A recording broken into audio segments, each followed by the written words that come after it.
Welcome to the Living Superhuman Fitness Podcast, where we take you inside our gym, CrossFit Palm Beach, each week. It's here that we are creating new superhumans every day, transforming people's lives, helping them reach a level of health they never knew possible. We strive to answer your most burning questions on fitness, health, nutrition, training, motivation, mindset, lifestyle, and more. If you have a question, please email us at info@crossfitpalmbeach.com. You can also learn more on our blog, livingsuperhuman.com. And if you have a moment, we'd love a review from you on iTunes. All right, it's time. Let's stop being average and start living superhuman.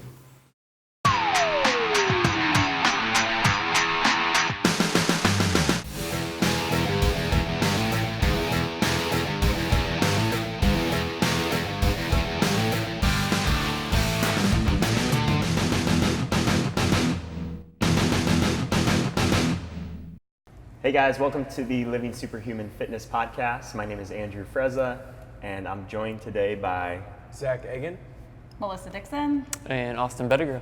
And today we're going to be talking about how to get out of pain without missing the gym. And this is something that really was brought to our attention, something we've always been thinking about, but really was brought to our attention in the sense that we feel like we can really have an impact on it now as coaches. Recently we did the Active Life RX Coaches Workshop. We hosted it here. All of our staff went through it. And we now really feel like we have the tools to help our athletes get out of pain, overcome injuries without having to miss the gym, right? Making smart modifications, doing accessory work, things like that they can do to stay in the gym, keep working out, keep coming to class, but not just scale and move away from injuries, but to actually make themselves stronger so they can bulletproof themselves against future injuries so that those things don't happen.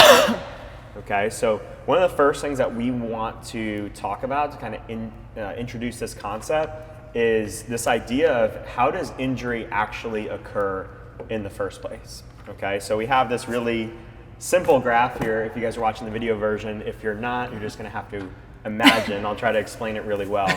But basically kind of like a Y and X axis, is that even right? Basically like a chart graph.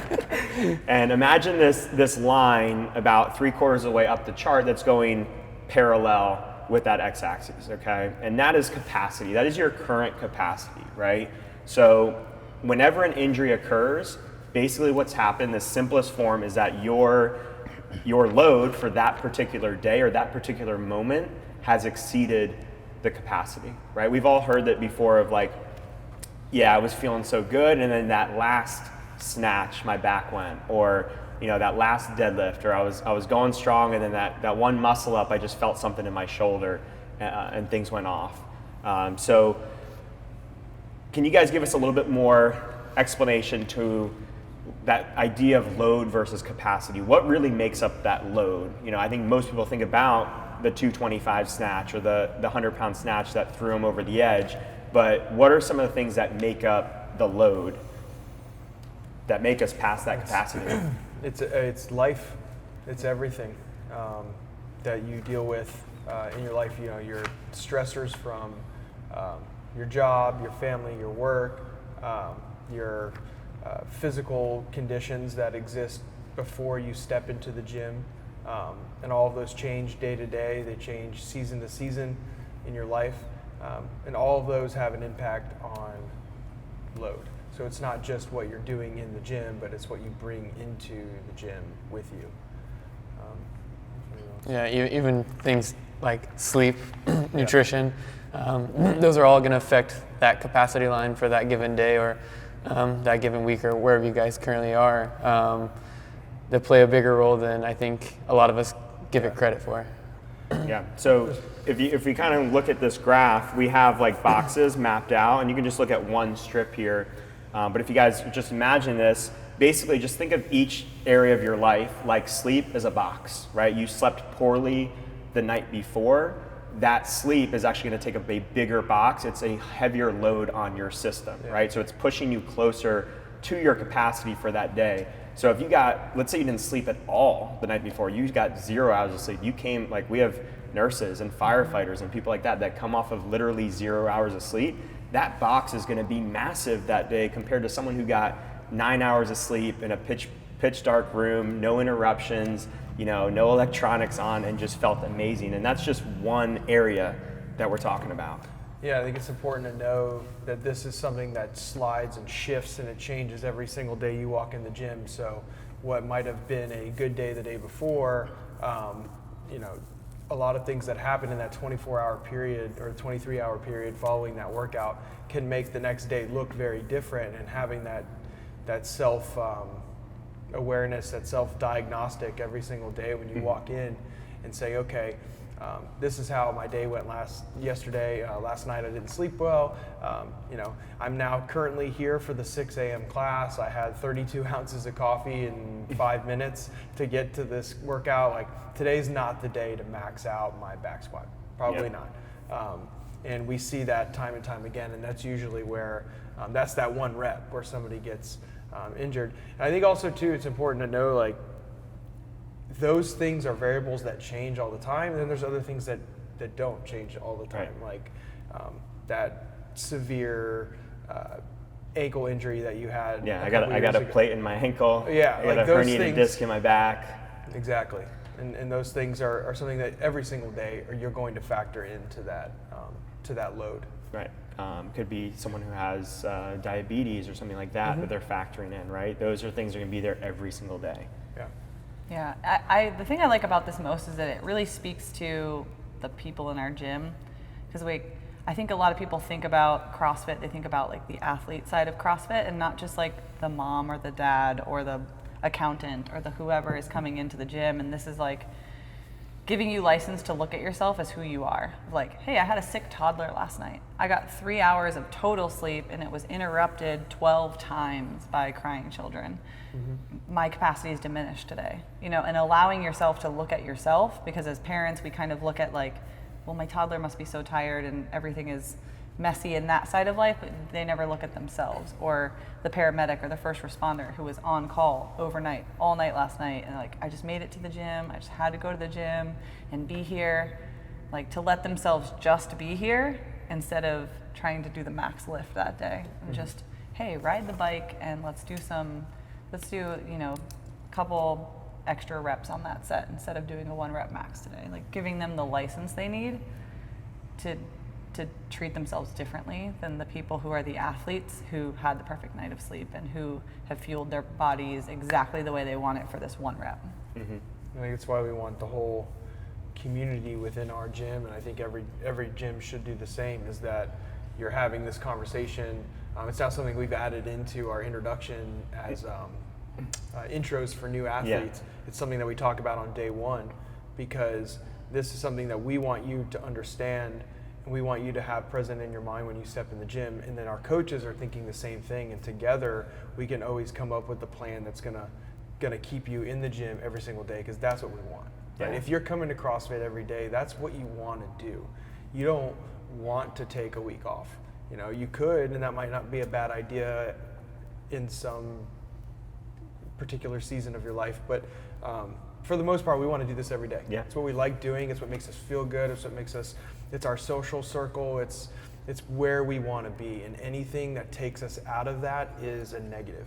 And so this just gives us more bullets in the chamber to really attack the issue of injury and work as a team, both coach and client, to make sure that we are in here every day making this our life, our lifestyle. Yeah, and the example they used, which I thought was a great example to explain this even deeper if you're having trouble understanding it, because most people still think, like snatches is what's hurt me, I can't do snatches, is think about like alcohol. If you're drinking and you go out and you have 15, 20 beers, and then you, at the end of the night, have a shot of tequila and you black out and don't remember the end of your night, it's easy for us to wake up the next day and say, damn, that shot of tequila, that's what put me over the edge. But really, it was the 15 to 20 beers. And when we're talking about things like your stress, your diet, your sleep, your hydration, all these things are those 20 beers, right? And that snatch was really just the shot of tequila,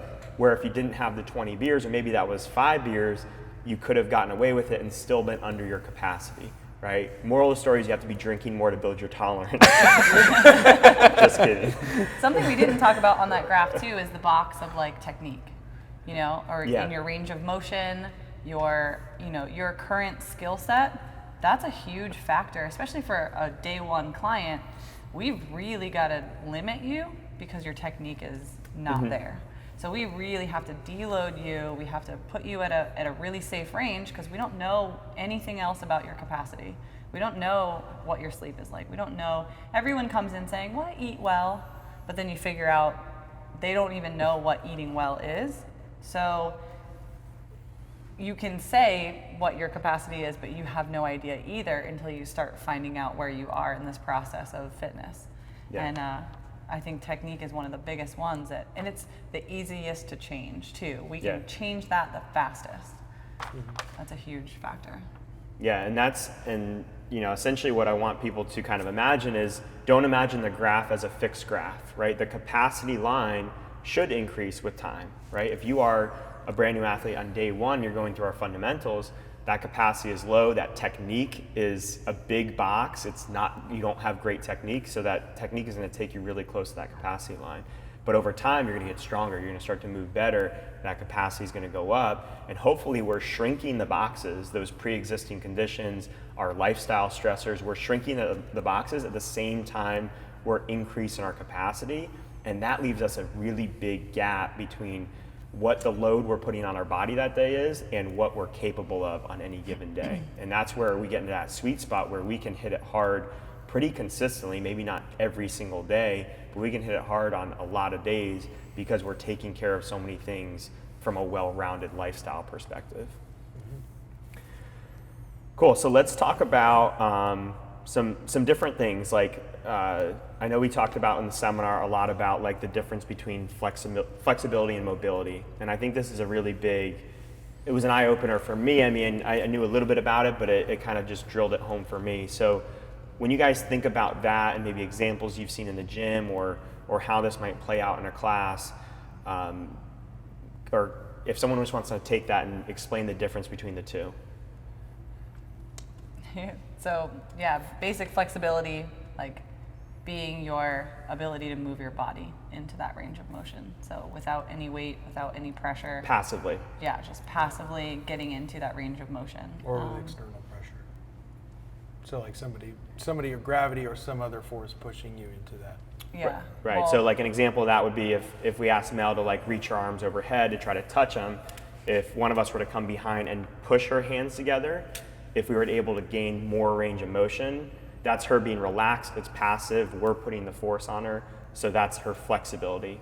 But her sort of ability to maybe hold a weight overhead, like a snatch, and be in that same position would be her mobility. Mobility, yeah. Right.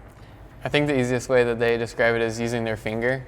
I don't know if you guys did that, but if you grab your finger and pull it back as far as you can, like that is your finger's flexibility, and you trying to just pull your finger back by itself, that's your finger's mobility. So that's kind of an easy way to tell the difference.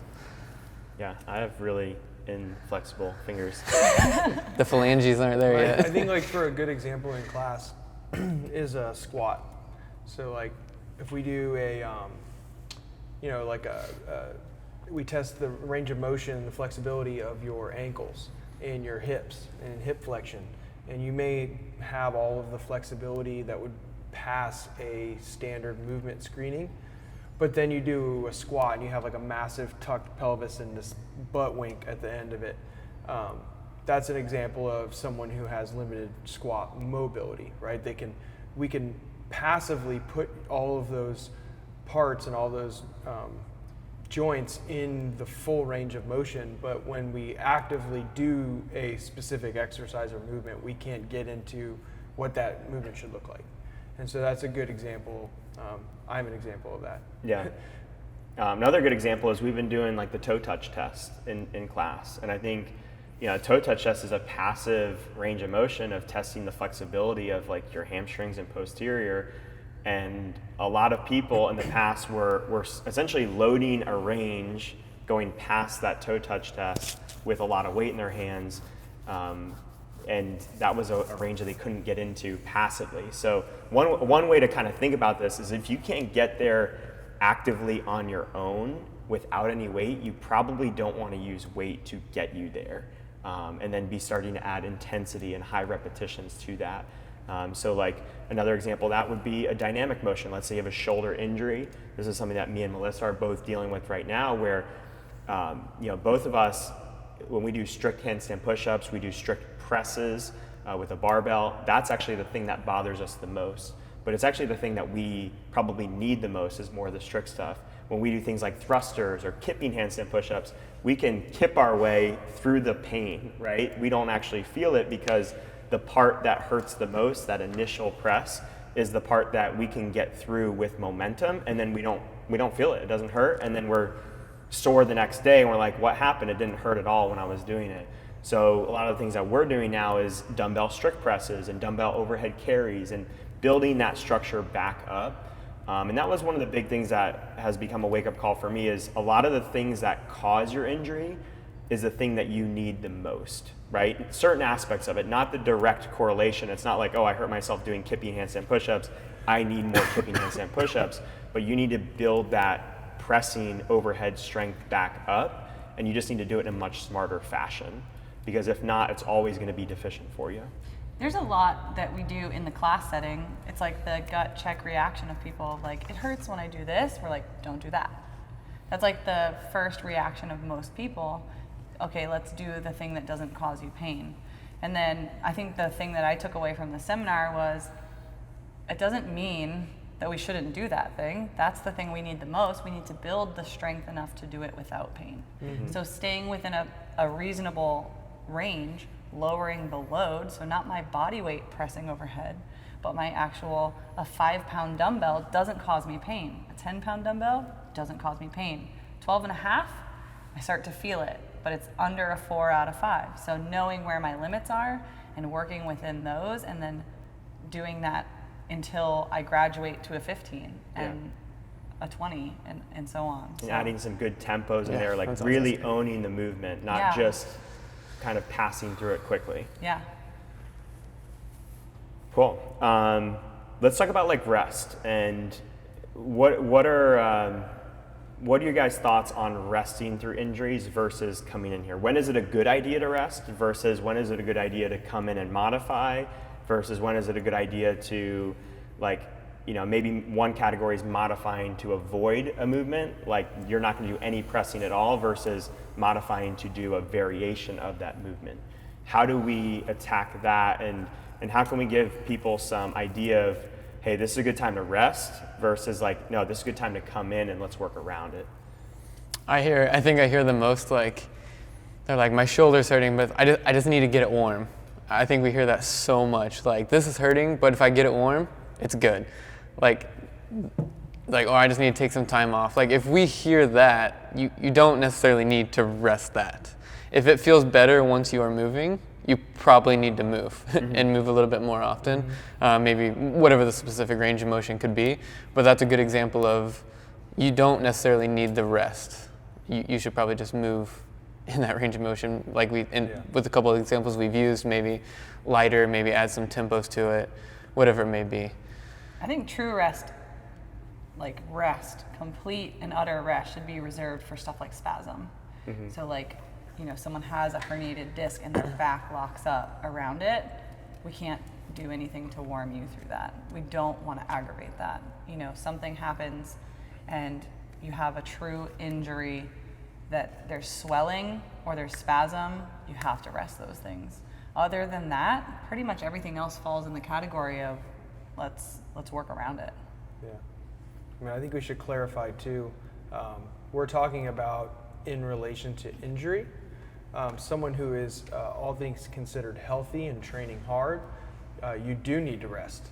And so, working out for 15 straight days without resting is not good.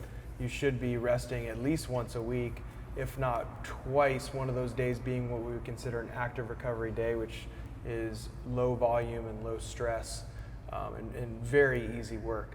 But there should be at least one full rest day a week. If you're not taking those, then you're probably either not working out to your full capacity, or you are going to approach a situation where you are going to experience injury, and then you won't work out at all. And so that's something to consider. But when talking about injury, time off and time away from a specific movement creates weakness, and weakness does not improve the injury. And so if you have, let's say, like a shoulder issue, and like you mentioned, like a different variation of that brings you out of pain and creates strength in the end ranges of that range of motion, with tempos and with, like a great example was like, I have problems going overhead with,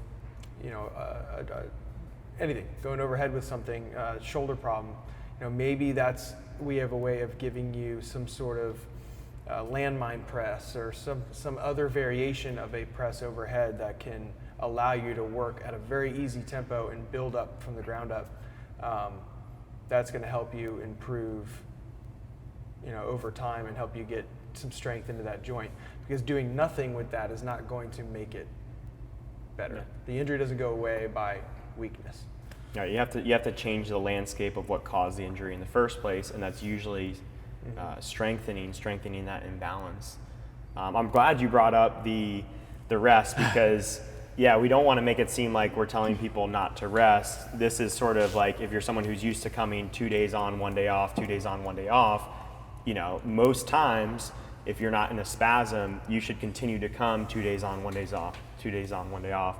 And actually another thing they mentioned at the workshop was that they felt like with the athletes they've worked with, even top level athletes like a Rich Froning, they felt like the lowest hanging fruit for those athletes to get better was to rest more and to have more days that were either very like function based or active recovery based, and less days that were so intense. So, if you're someone who's been doing this a while and you're trying to kind of just like double down on your efforts, that's not always the best approach, and sometimes that recovery is what you need. We can go take it back to that load versus capacity graph. If you guys think about it, like when you come in on a Monday, let's say you come in on a Monday and you're super fresh. Let's say you do a hard workout. On Tuesday, your capacity should be slightly lower than it was on Monday, right? We get weaker before we get stronger, and we need that recovery to get stronger, right? So we need to allow ourselves to have that ability to get past capacity, get to 110% of our capacity, and then that's kind of the cycle as we dig ourselves a little bit of a hole, and then we recover enough to hopefully get back to 100% or 105% so we can do it harder the next week or month or whatever it might be. I think another point that Zach kind of hit on and brushed over was, I hear a lot of like, have you taken a day off in a while? They're like, no, but I did an active recovery day yesterday. And when Zach said no, take a day off, that's the kind of when you take a rest, that's the rest we're talking about. Like Drew said, if you want to fit some active recovery days in there, instead of maybe hitting a Metcon hard, that's a good option. But using an active recovery day as your full rest day is not a good option. Right. You're still putting tax on your body, you're still putting stress on your body that's still bumping that capacity line like we were talking about. So I think that's a good thing to separate. That was a big eye opener in the seminar, was talking about what active recovery looks like. So I think he used the example of a 5K row. I think there was they just posted something about this, but a 5K row, even at an easy pace, is not active recovery, because you're literally doing the same movement pattern over and over again for 20 straight minutes. Yeah. That's not active recovery. Active recovery would be a minute of one pattern and then a minute of a completely different plane and pattern. Mm-hmm. Something like a minute of jogging, or a minute of walking, right. And then a minute of plank hold. Minute of, that would be a long plank hold. Maybe a 30-second plank hold. At least for me, anyway. That's long for me too. And then a minute of jump rope singles at a very easy pace. Yeah. A minute of, then a minute of rowing at a very easy pace. Then a minute of biking. Something that where you're never sticking with the same pattern for a long extended period of time. If you think about doing a 5K row, you're literally squatting and hinging for 20 minutes straight. Yeah. So is your lower back getting recovery? No. Hamstrings, certainly not. It might feel easier than all of your other workouts, but it's not recovery. So something like that would be active recovery. Then, as Austin said, a day off would mean I don't come to the gym and I hang out with my kids and I go to the beach, or I go to the mall and walk around with my family, or whatever it is. Doing life, but doing life that's outside of the gym and it doesn't have any exercise component to it. Your body needs that, and I think when you do those things, you hit Monday a lot fresher. Definitely. When you're ready to, you take that little bit of time. I think it's a trap that people fall in, that term active recovery, and flush, the term flush. It's like, I feel flushed because I sweat out a lot of stuff. Like they use it as like a different term than we mean it. And that's like, I had to get a really good sweat to feel flushed. Like, no, we're not talking about like literally flushing your liquids from your body. We're not talking about like getting your heart rate at a high level for a duration of time. We're talking about putting yourself back together. Yeah. It's very different, the way active recovery looks and feels than that term. It's part movement selection, it's part heart rate. Like in regards to how it should feel, you should be able to have a conversation very similar to what we're having right now through the entire duration of what you're doing. And typically those are actually going to be slightly longer things. I mean, it doesn't have to be super long, but at the minimum, those things are going to be 15 minutes. Like, and I've heard people, like you said in class, kind of, they'll say it towards a 10-minute workout, like that was a good flush, and that's like not really an appropriate use of that kind of terminology. It's not really getting the result that you may think it's creating. Yeah, you'd be better off with walking for 30 minutes. Yeah. Just like walk with your dog. That'd be a lot better. And it's different from person to person. So for someone, maybe 45 minutes to an hour of yoga would be recovery. For me, it is not recovery. And that changes from person to person. I know for me, an hour of yoga is difficult. And I'm not going to be recovered from that. But someone else might be. Someone at a lower body weight that has more of an experience and just longer time doing yoga might feel differently about that. But you have to, try different things and see what it's like. Just with the rest days, for some people, 3 days on, 1 day off, 2 days on, 1 day off. That works great. That's what I do. That's what, it works well for me. But for other people, maybe it's 1 day on, 1 day off, one day on, 1 day off. Experiment with different things. Give yourself an opportunity to feel what those things feel like, and you might surprise yourself. I know during the open, one of my clients who's very aware, we experimented with a different schedule. So we actually had them rest 2 days before the open workout, and then we had them work out on Thursday light, and then hit the open workout on Friday, and they had their best open. And they were like, I just really feel like that's better for me. And I'm like, great. I mean, I love that strategy. I think that's probably 75% or more of people. That's the best strategy for them. But it just doesn't, it's kind of counterintuitive to what we might, it just doesn't make logical sense, I guess. You think, okay, rest, and then I'm going to do my best on after the day, but really it just kind of works better to move a little bit the day before, but you have to try it. To know. I think where people do relate to it is a lot of them talk about being their most sore 36 to 48 hours after a workout, right? So if we can use the open as an example, if you're hitting a decently hard workout on Wednesday, that soreness is going to peak when you're coming time to do that workout on Friday. And whether that soreness is affecting you or not, it's probably going to affect you mostly mental at more than anything of like, wow, I'm so sore and I have to go ahead and like attack this workout right now. It's really going to affect that drive to want to really hit it hard.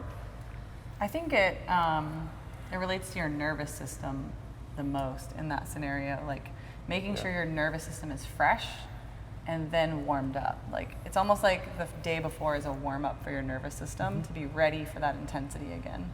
Like letting it completely rest, giving it okay, this is what workout feels like again, but it's not a really high level of perceived exertion.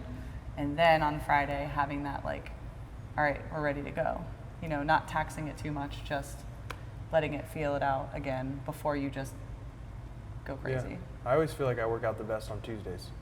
For me, I've always felt that way, because I'll take Sunday completely off, and then Monday is like this day where I have to feel it out, get it back going again, and then Tuesday I'm like 100%.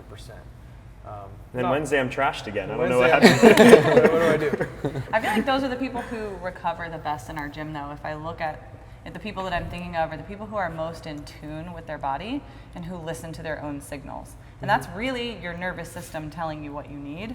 You just have to be able to pick up on those cues and listen to what it's saying of, I'm fried. Like, some people hear that cue and they think, I need to just work out so I can get over this feeling of feeling fried.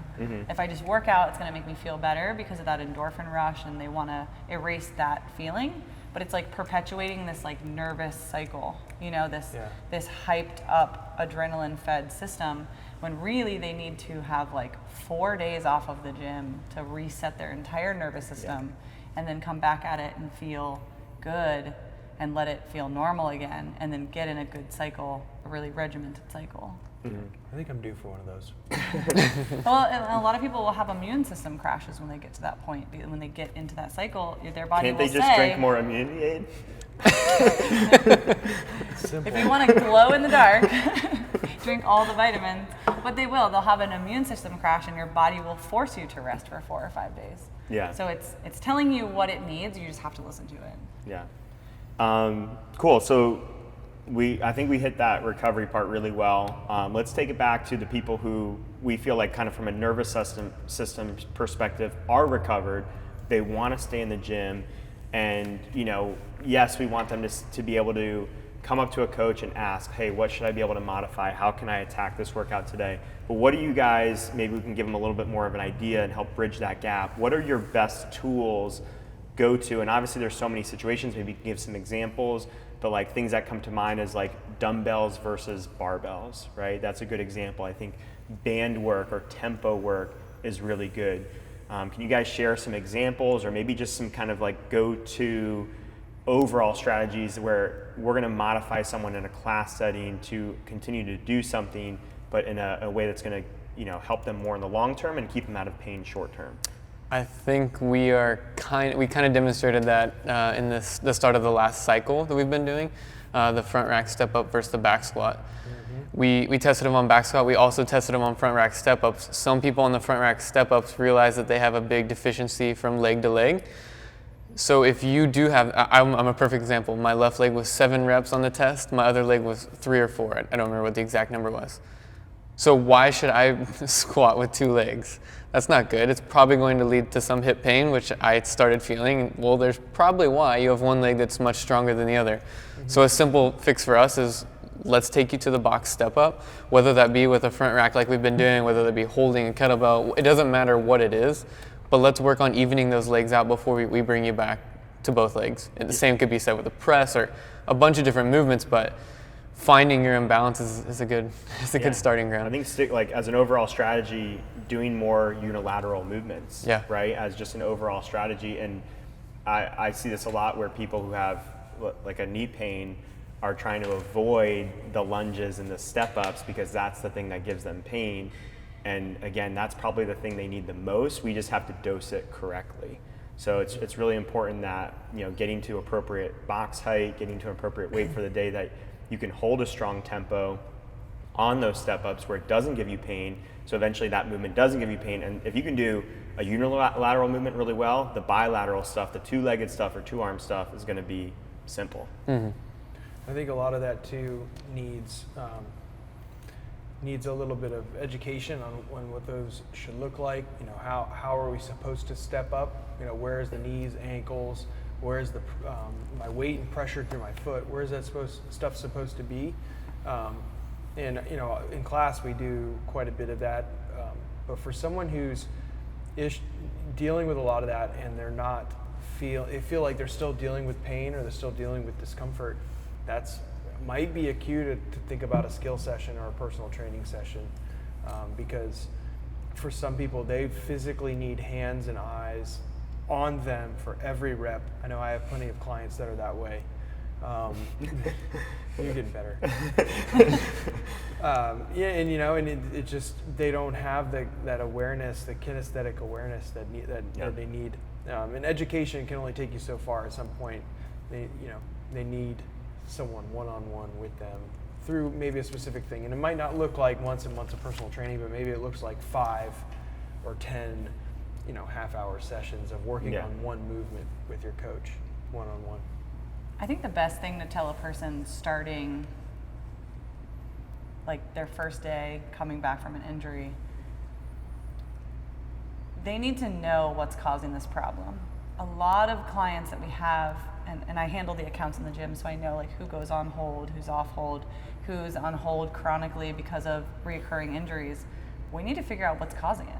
You know, like those are the people that when we took the seminar, I'm thinking, oh, this person. We need to get them in here. We need to see where their mobility and flexibility is. We need to put them through movement assessments. There's so many people who I'm like writing down their names on my sheet. Like, I need to call them. I need to talk to them. We need to see what's going on in their hip or what's going on in their ankle, that we weren't thinking about all of these other mobility and flexibility issues causing your back to lock up. We weren't looking at the hips. You know, what's going on in your shoulder on this side, you know, we're not looking at what's going on in your thoracic. We're looking at the shoulder. We're not looking at those other points. We're looking at, oh, I've got knee pain. I wasn't looking at your ankle. Yeah. You know, we're trying to solve for knee when it's really ankle, and having a movement assessment and really knowing all of your limitations in your body is kind of freeing, because you're like, oh, I've never been able to grab a barbell in my front rack. I've always thought it was my shoulder, but it's actually my wrist, or it's actually my finger flexors. Or knowing those things about your body is really empowering for all of the ways you move in the gym. And the strength balance work, you know, like in imbalances right to left, like Austin was talking about, or just imbalances like, you know, I can squat this much and I should be able to deadlift this much and I should be able to front rack step up this much, and if those numbers do not line up, I can't see that. I can't see that until we do the test. So it's something that you know, you do have to get into a setting where you're testing those numbers and you're seeing where they are. We're starting to crack that nut right now in class with the front rack step ups and stuff, and adding that into the course of class so that we can start to look at those things. But that is not just your front rack step up, it's your shoulder press, it's your strict press, your pull up, carries, loaded carries, single arm carries, overhead carries. A lot of those things all have correlations to the other movements, and they should match up certain percentages.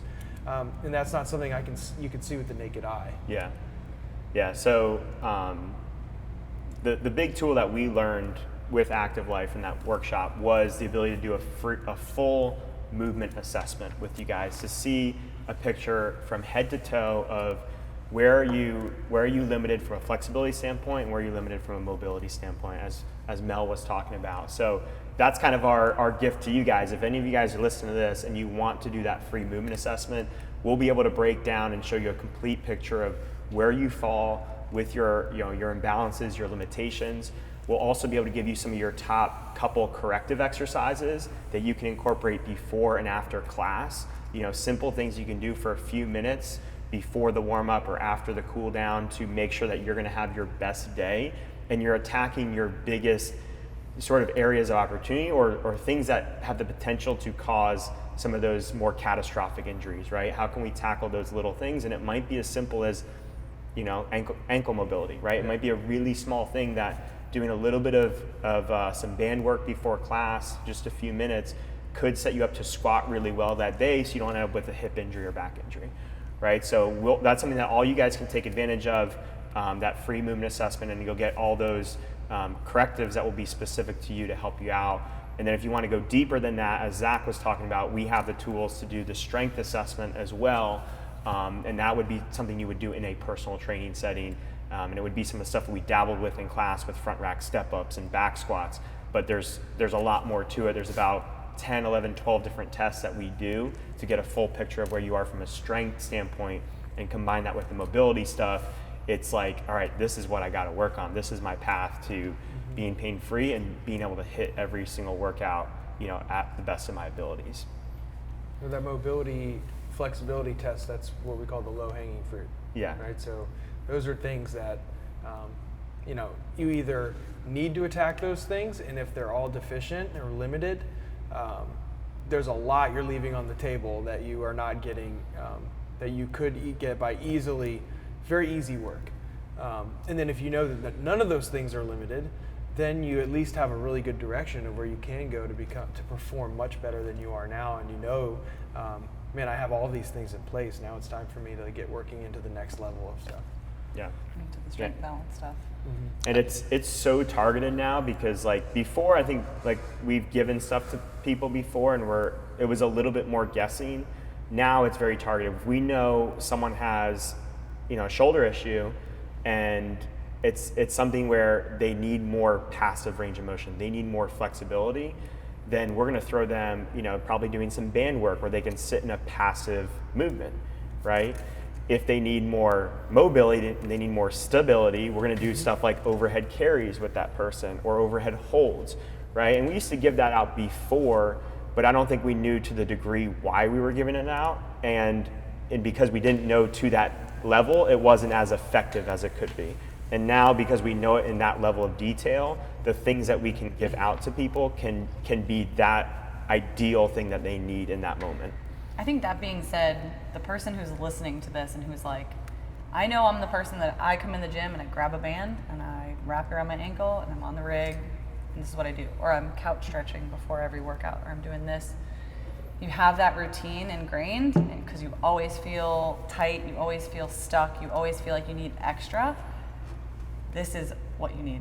Like, you need someone to look at you and figure out why these things are happening and why they're not improving. Because if that's you coming in for the last 6 months doing that work and you're doing the same thing every day and you still wake up the next morning and you feel like you need to do it before the workout, you're not fixing the problem. You're not finding out what's causing the problem that you're trying to fix every day, or you're not doing the targeted thing that you need to do. Like, we now have the tools to figure out where that bullseye is.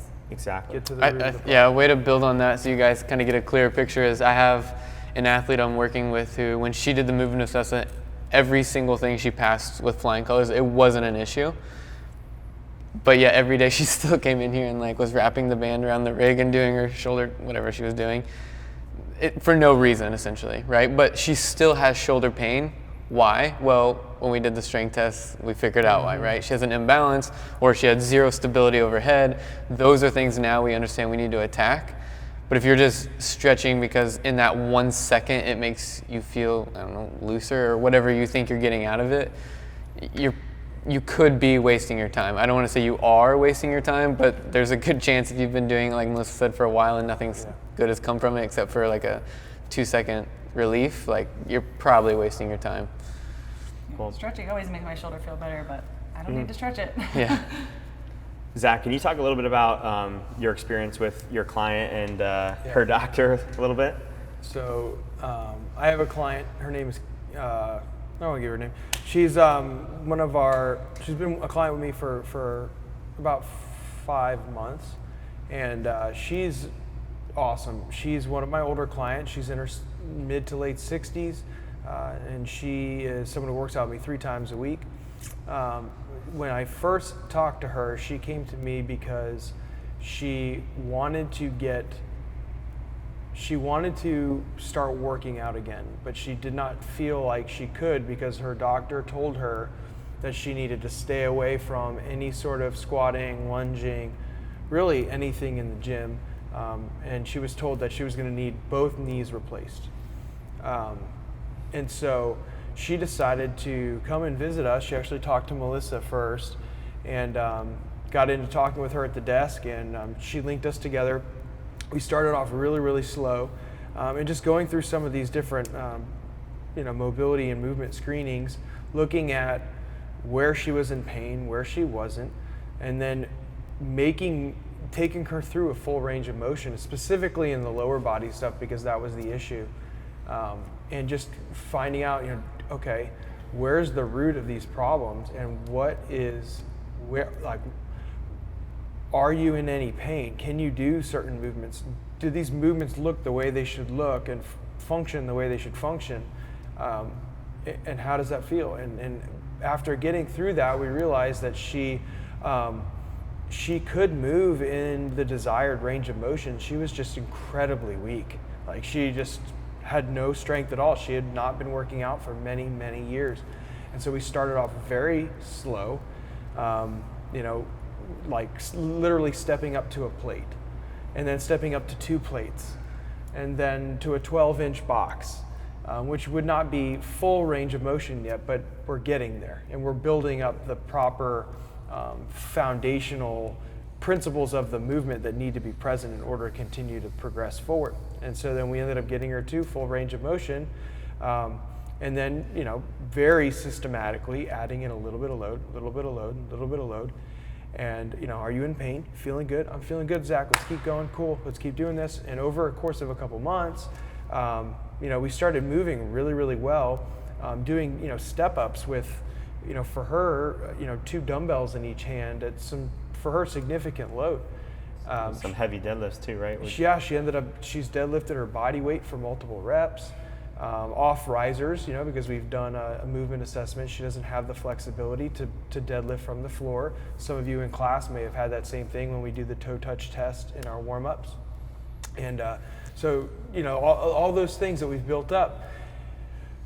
Fast forward to going back to the rheumatologist, because she has, she was told, arthritis is really bad in your knees, knee replacement, all that stuff was on the table. And essentially the doctor said, whatever you've been doing, continue to do it. You do not need surgery. At this point, unless you're in severe pain, you don't need to come back and see me. And so she's now just seeing me instead of the doctor, which is really, really cool. It's just really cool, like to see somebody who thought they weren't going to be able to work out anymore, like bend down and pick up her kid, to hit her grandchild, and do all those things is like, the most, I've had some amazing clients. There's some fulfillment there that I don't know if I've really got to experience with anyone else, because it was like, that was it. Like, she was done. There was no more training. There was no more exercise. For the rest of my life, I'm just gonna wait for the wheelchair, and then eventually that's gonna come, and then that's gonna be my life. And she's not gonna do that anymore. And so it's just like, man, if I could have more people like that, because I know now that I've seen it happen, I believe it. Yeah. I truly believe that this can happen. That when you take the time to go slowly and do these movements the way they're supposed to move, and you build strength around the joint, in order to perform these daily functions, it's like, it's like magic, man. It's so cool. Making me emotional. It's so cool. Like, I am too. Like, it's. Those are the things that really make this job amazing. That's awesome. I love that story. Yeah, and I know that there's tens of thousands more people that live within a 5-mile radius a year. They probably need the same thing, and so hopefully we can continue to do that for others. Cool. That's like the mentality of injury too, like her waiting for the wheelchair. Like the mentality of injury is like, I'm gonna feel this way forever unless I have surgery. Yeah. And that's like a really hopeful thing that we're finding that we can give people is, the doctor told me I have surgery, I need to go through the rehab process after the surgery's over. How about you go through the rehab process before of it now, the surgery? Yeah. Before we cut you open, before anything worse happens to you and makes you recover even more, why not do the work now before that happens? What's the worst that can happen? Yeah. You still have to have a surgery? Let's try to strengthen and see if you can feel it. Because like dealing with a labrum tear, strengthening the joint might help you move without pain and still have a labrum tear. Yeah. A herniated back. Maybe you can still move with a herniated back without having to have herniation surgery. Well, and I think it's these words that get thrown around, like herniation, like, there's a lot of people that like one of us might have a herniation, like multiple, like, most people have it to some degree. Most people have some sort of, and so there's these things that are, they're scary words because, these are our bodies and we want to take care of them, but, there's certain things that we as humankind have moved around with forever. We've done it forever, and, movement can be the medicine. It doesn't have to be something that's restricted to only the healthiest of people. Like, that's not what it was designed for. Like, I have another client too who he's right now just growing leaps and bounds, and he didn't think that he was ever going to squat anymore. And he's from a gym setting, like that's what he liked to do, and we're building it up slowly, and he's kind of experiencing the same sort of results right now. I think it goes back to like this idea of like what we were talking about. You go to the doctor and you say, well, I was at CrossFit and I did a snatch, or I was at CrossFit and I did a heavy deadlift. and then I got hurt doing that. Okay, well, now they're telling you that was the reason why, and now they're prescribing things. They don't know all the other stuff. They don't know, and you can't fault them either because they don't know. They're not watching you every single day. But you know that there's other lifestyle things, pre-existing conditions, a host of other factors that play into that, and don't let the one thing that you were doing direct the doctor into saying you need surgery, or you shouldn't do that anymore. Like, get on the ground level and search for the root of the problem, and I believe 99% of the people out there will see that it was not the one thing that you went in for. Yeah. Don't limit your own self by saying that either. You're like, oh, I back squat and I threw out my back, so I don't back squat anymore. Yeah, I have a bad back. Well, you probably really need to back squat. You probably really, really need to back squat. Yeah, I was gonna say, don't let the diagnosis define you at all. Yeah. No. Yeah, that's really what I want to wrap up on is like the mental side of it is the mental has to come with the physical. If you're someone who's saying I have a bad back and bad knee, and I've been guilty of it as well, and I've been trying to work on that language to myself, is you're going to continue to have that thing, right? Mm-hmm. And most people who have a bad back or a bad knee tried to do something for a couple months, maybe that's best case scenario, and then they stopped for 10 years. And the reason they have a bad back is they haven't done anything about it. They don't have a bad back. Yeah. They have a bad deadlift. Or they Right. might have Exactly. tight hamstrings, or they might have... short hamstrings and a really poor squatting movement and a really poor deadlifting movement, but your back is not bad, and your legs are not bad, and your hamstrings are not bad. They're just they are what they are. They're a symptom. Yeah. It's like saying I have a cough. I have asthma. Yeah. Asthma is the condition. Like, what's the condition causing you to have a bad back? Is it tight psoas? Is it hamstrings? Is it thoracic? What are you talking about? It's not a bad something. Yeah, or it could be technique, like you were saying earlier. Yeah. Could be that, and then but we can work with that. Cool. Well, if any of you guys want to set up one of those movement assessments, feel free to reach out to one of the coaches or front desk. We can definitely set you guys up, and hopefully you found this helpful.